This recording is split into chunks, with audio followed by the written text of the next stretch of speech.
Olá, alunos de terceiro ano, vamos continuar então falando de Guerra Fria, certo? E agora vamos falar de Guerra da Coreia, então, né, que durou de 50 a 53, é um marco importante na Guerra Fria, inclusive quando vocês vão olhar filmes estadunidenses, né, muitos fazem referência à Guerra na Coreia, mesmo filmes que são vinculados a questões posteriores, como a própria Guerra do Vietnã, a gente vai ter referências, né, de veteranos, eu lutei na Guerra da Coreia, então é um ponto importante também para a gente falar, né, sobre Guerra Fria. Então, basicamente, né, então durante a Segunda Guerra Mundial a gente vai ter então a tentativa de que tropas japonesas que ocupavam a região da Coreia, né, fossem então, né, desmobilizadas, fossem ali retiradas, enfim, né, e com isso então se determinou que para essa aceleração tanto tropas estadunidenses quanto tropas soviéticas participariam desse processo de desocupação japonesa. E aí se colocou o paralelo 38, então, né, como um espaço, então, né, digamos assim, de divisão, né, até o paralelo 38, ao norte as tropas soviéticas, ao sul as tropas estadunidenses. No fim, esse paralelo 38, né, quando inicia o processo da Guerra Fria, vai ser exatamente a marca divisória, inclusive de propostas e de formação, então, né, de domínio de dois espaços diferentes, né. Vai se formar, então, dois estados, né, coreanos, vai haver uma separação nesse paralelo 38. Então, basicamente, a República da Coreia, né, ao sul, né, e a República Popular Democrática da Coreia do Norte, ao norte. Né? Então, ao norte com domínio, né, com influência soviética, e ao sul, né, com domínio dos Estados Unidos, influência estadunidense, né? E ali então se tornou uma área bastante conflituosa, né? E vai piorar a situação, vai se agravar a situação com a vitória, então, né, comunista na China, na Revolução Chinesa em 49. Então vai ficar mais tenso devido exatamente à proximidade, né, do local. E com essa vitória, os coreanos do norte, né, vão se sentir mais seguros, enfim, né, para organizar uma ocupação do sul. Então vai haver uma invasão da Coreia do Sul numa ideia de reunificar então aquele território que era, né, um território único anteriormente, certo? E com isso, então, né, os Estados Unidos e seus aliados na ONU vão considerar uma agressão, né, da Coreia do Norte sobre a Coreia do Sul, que estava então sob a sua influência ou era considerada uma aliada, enfim, né? Então eles intervieram, os Estados Unidos mandou tropas, né, entre outros países, para, digamos assim, conter essa ocupação, essa invasão da Coreia do Norte, né? Enquanto os governos da China, né, e da União Soviética, que tinham interesse em ampliar o seu espaço de influência e poder, né, ou seja, outros países se tornando ideologicamente alinhados, digamos assim, ao socialismo real. E com isso nós vamos ter então a invasão, e vão ser 3 anos de muita luta, muito conflito, né, e quase um impasse. Bom, em 53 o Stalin, né, vai morrer, né, e isso vai abrir um espaço na política externa, digamos assim, né, ou seja, a ditadura stalinista vai acabar, e os soviéticos vão começar a adotar outras formas de postura, digamos assim, frente ao que havia até então, né. Então, a política externa soviética vai sofrer mudanças, e também o próprio Estados Unidos, né, vai sofrer mudanças com as eleições e a vitória do republicano Dwight Eisenhower, né. Então, o Eisenhower tinha uma postura um tanto ambígua, digamos assim, apesar de ter um discurso anticomunista, enfim, ele era um pouco mais hábil na diplomacia do que o seu antecessor. Então, vai haver, digamos assim, uma conversa, digamos, que vai acelerar o processo, as negociações para um armistício, né? Então, em 53, nós vamos ter um acordo de paz, que se chama Acordo de Paz, né, de Panmunjom, que é o local onde vai ser acertado, então, esse acordo de paz, né?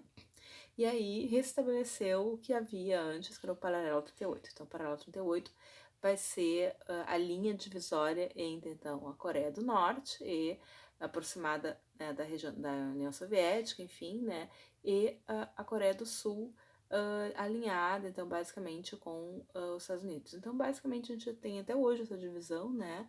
Inclusive, a Coreia do Norte adotou, digamos assim, a perspectiva do chamado socialismo real. Até hoje, se coloca como um espaço onde se estabelece uma ditadura. E até hoje, então, né, um espaço fechado, um espaço, né, que tem uma relação ambígua com a sua, né, com a fronteira com a Coreia do Sul.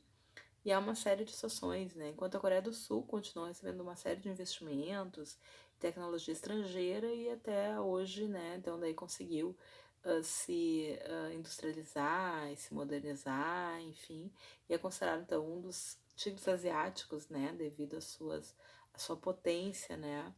E, enfim, é um país, então, né, que teve um grande avanço, né, devido a esses investimentos todos, lembrando mais uma vez, que assim como a Alemanha, a Coreia se tornou um espaço de fronteira, um espaço de vitrine, logo é um espaço de receber bastante investimentos, certo?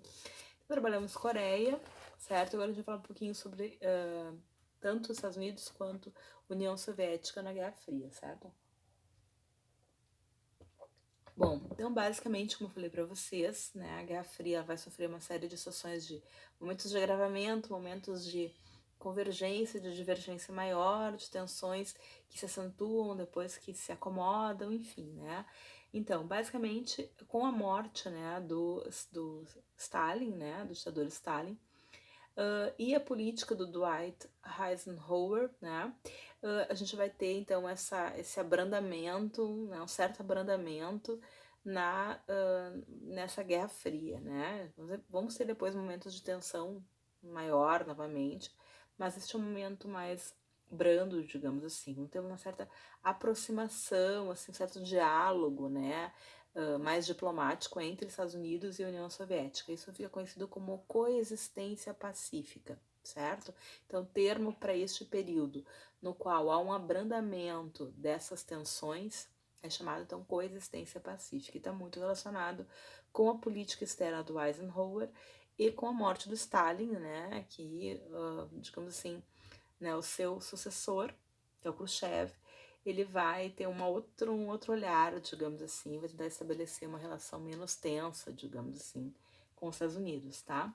Em 55, então a gente tá falando da década de 50 já, né? Em 55 a gente vai ter a chamada Conferência de Bandung, na Indonésia, que é um marco importante no processo de independências, né, das antigas colônias africanas e asiáticas, né?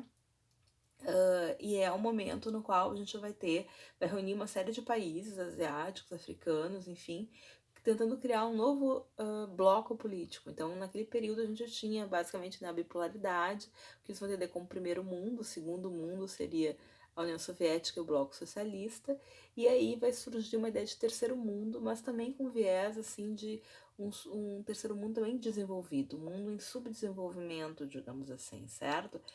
E aí vai se criar essa perspectiva, né, terceiro-mundista, ou seja, a ideia de países que vão estar nesse bloco de um subdesenvolvimento que a gente sabe que é causado em grande medida pela exploração terrível, né, que esses países sofreram, né, ao longo de séculos, certo? Enfim, então a gente vai ter essa conferência e a ideia era se colocar, né, que esses países agora seriam então apoiar as independências que estavam acontecendo desses países, né, no continente asiático, continente africano, né, a chamada descolonização, e também se colocar como, né, apesar de economicamente subdesenvolvidos, por todos esses motivos que a gente já conversou, mas a ideia era de fato um não alinhamento, se colocar como não alinhados, né, a nenhum dos dois blocos. É claro que isso é muito complicado no sentido de que esses países dependem, né, economicamente de outros espaços e por isso vão receber essas influências, muitas vezes essas pressões, né. Então, basicamente, em relação, né, aos blocos socialistas, com a morte do Stalin, quem vai assumir é o Khrushchev, né, o Nikita Khrushchev, e basicamente ele vai organizar um processo de desestalinização. O que é isso? É tentar abrandar, alterar basicamente, né, a política interna e externa da União Soviética, tentando, né, mudar um pouquinho esses focos. Mas é claro que a gente sabe que apesar dessas aproximações, apesar da coexistência pacífica, a gente vai ter vários focos ao longo dessas décadas, né, de guerras, enfim, guerras quentes, de tensões, né, então isso é bastante importante, a gente vai ir falando, né, ao longo dos próximos vídeos, tá? Então, no próximo vídeo eu vou falar um pouquinho sobre os Estados Unidos, continuem aí ligados, vão estudando, não percam foco, que é bem importante, tá bom? Se cuidem!